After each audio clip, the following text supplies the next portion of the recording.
Today's show is all about giving you the tools to balance everything in your life without dropping your health.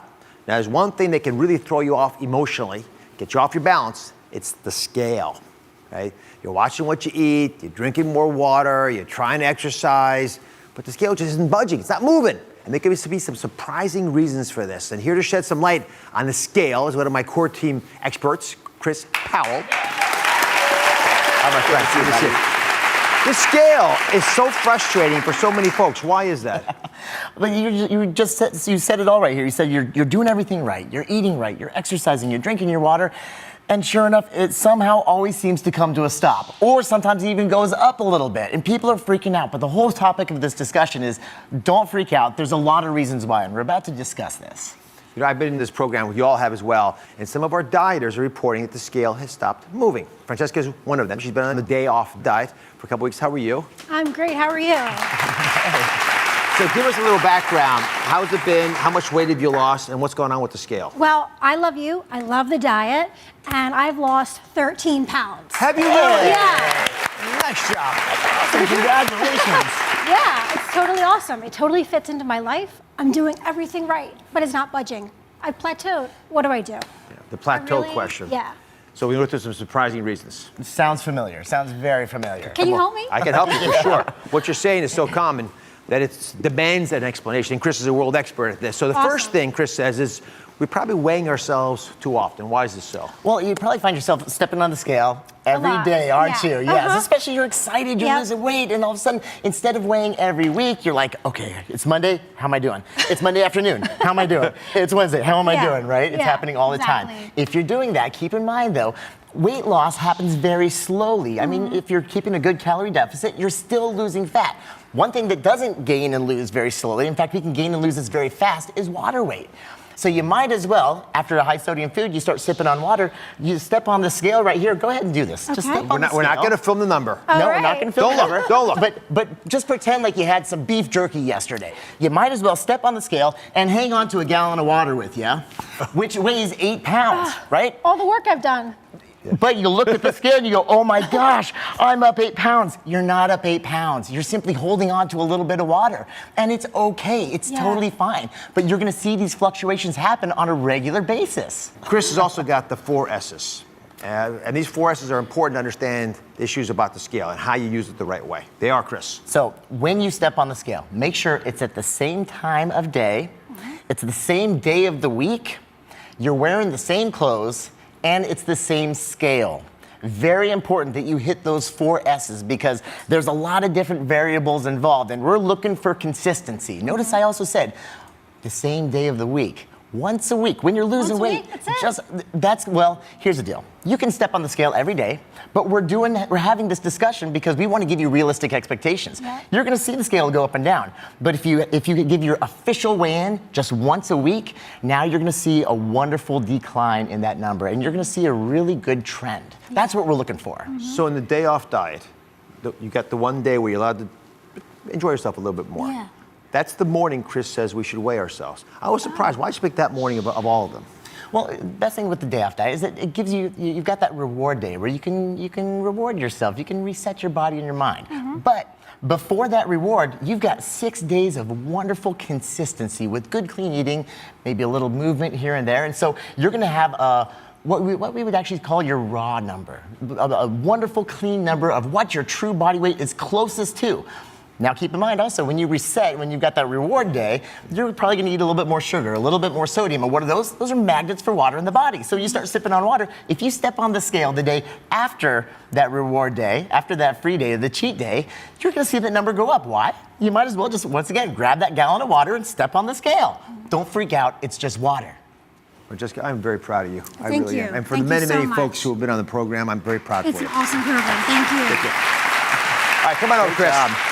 The next surprising reason that the scale isn't budging has to do with the foods that you're eating, and then unfortunately that you're not eating them in the right order. So it's not just what you're eating, but the order you're putting them in. So how does this affect the scale? Well, when we're actually looking at the order of the foods that we're eating, we've talked about this a lot in our previous segments, is that when it comes to our macronutrients, we want to eat the macros that are actually going to slow down digestion, that's going to make us feel fuller longer, so we're not going to be overeating the foods that we shouldn't be eating, right? So that's why we always say first proteins and fats. Those act like brakes on our food. They slow down that digestion. Then after those, that's when we want to eat our carbohydrates because we're a lot less likely to overeat those carbs. And once again, if you overeat the carbs, we're going to see that scale start creeping back up. But if you're going to eat them at all, the time you eat them is after you've had the protein and fats. Which brings me to the next reason that the scale's not budging, one that's not talked about very often.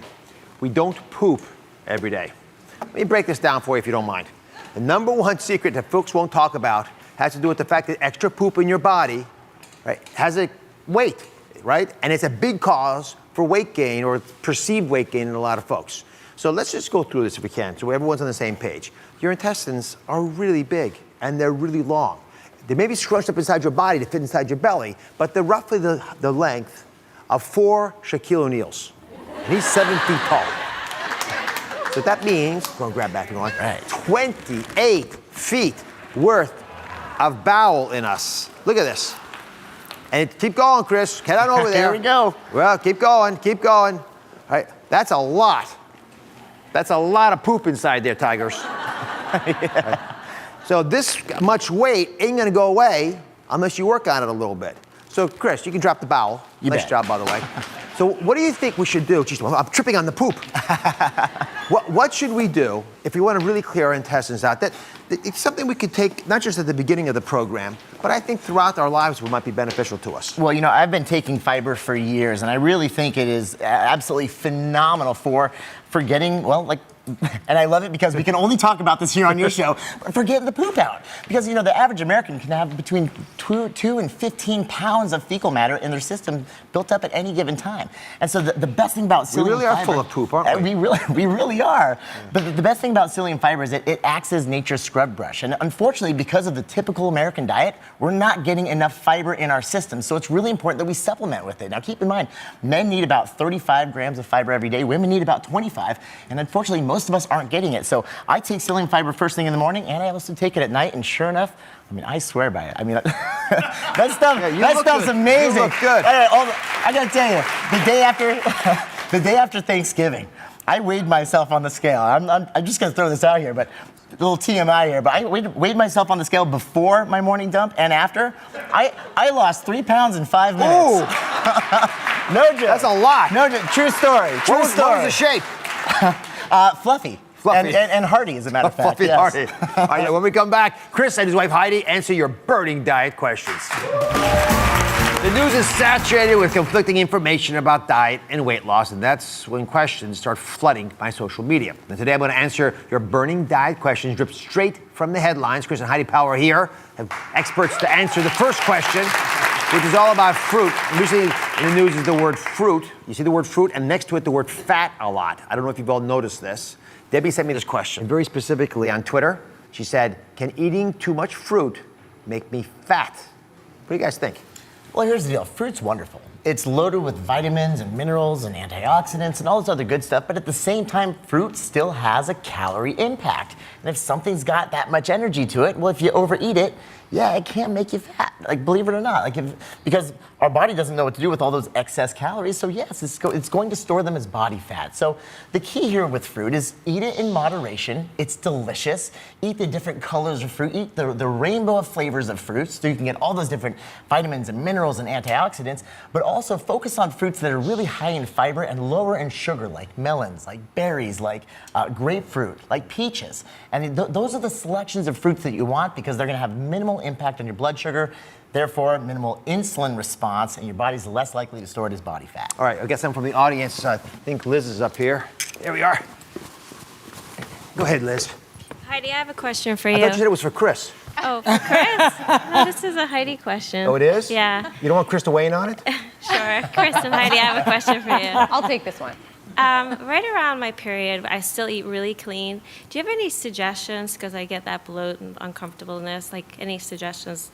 Because I gained some weight around the period. No, I see why I don't want Chris involved. Well, let me tell you that. Once a month when he starts his period. No. No, yes, as women, we do unfortunately gain a little bit of weight before our period every single month. I'm victim to it as well. And it can often be as much as 10 pounds, depending on our bodies and depending on who we are and how we kind of process the foods that we eat as well. This is actually totally normal for women. The best thing you can do is just wait it out, keep on plan, don't let it get to your mind. Give it about 5 to 7 days, the weight will be right back down where you started. Thank you. You're welcome. You were saved, Chris. Go ahead, Caroline. All right, Chris, my question's a little easier for you. So when you do lose the weight, how do you ensure that you keep it off? This is a problem I'm sure that everybody in this room has, and I have it too. So what do you suggest? Absolutely. Yes, you are not alone. You know, one of the biggest misconceptions that we run into working with all the folks that we help through the weight loss journey is that they think that, okay, now that I've lost the weight, I can go back to normal. Well, don't forget where normal got you in the first place. What'd you say? Yeah, no, absolutely. There's actually 3 things we recommend that you do.